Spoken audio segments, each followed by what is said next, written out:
आणि ज्यांचं पोट 100% शेतीवरती अवलंबून आहे अशा कुटुंबाला दर महिन्याला शिपाया इतपत पगार 25,000 रुपये किंवा त्याच्या खात्यावरती होतो.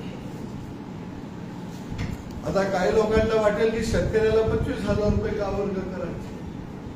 जर शेतीमध्ये लोक तुम्हाला थांबवायचे असतील, दोन वेळचं पोटभर आपल्याला जर खायला पाहिजे असेल तर खायला घालणाऱ्याला 2 पैसे आपल्याला द्यावं लागतील. आता काही लोक म्हणतील आम्ही का द्यावं.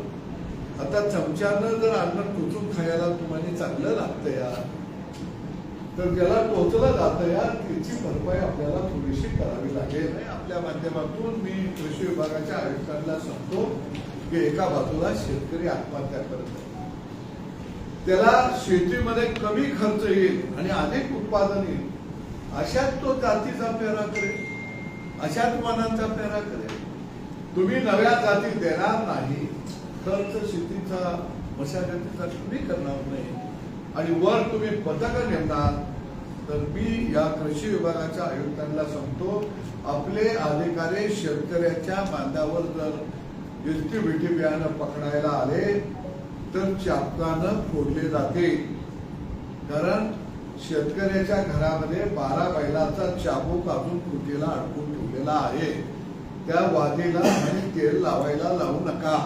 तुम्ही पगार 1.5 लाख केला, एसी मध्ये बसणार, मग खुर्चीवर बसून आदेश काढणार आणि माझा बाप पुन्हा तणामध्ये शेताभातामध्ये लेकरा बाळा सकट राबणार आणि त्याच्यावर तुम्ही जर छापा घालायला येणार असाल तर आमच्या शेतावर आलेला हा दरोडेखोर आहे असं समजून त्या अधिकाऱ्यांना फोडून टाकलं जाईल.